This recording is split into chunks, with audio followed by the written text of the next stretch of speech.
Hello everyone! In this video tutorial, we will discuss whether you can use Meta AI on desktop.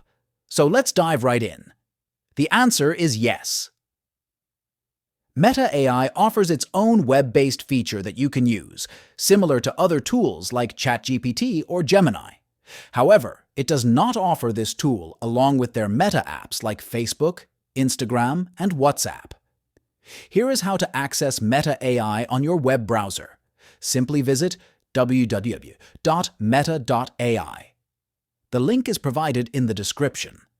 The best part of Meta AI is that you neither need to sign up nor create an account. You can directly use it without any login. At the top, you will find different prompts. Simply select any prompt to run.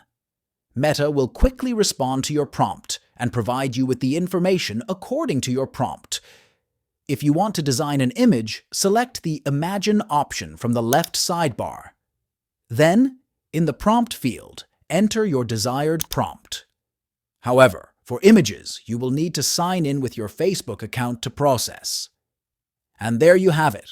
You have clearly gotten an answer to whether you can use Meta AI on desktop. If you find this video helpful, don't forget to subscribe to our channel for more tutorials. Thanks for watching.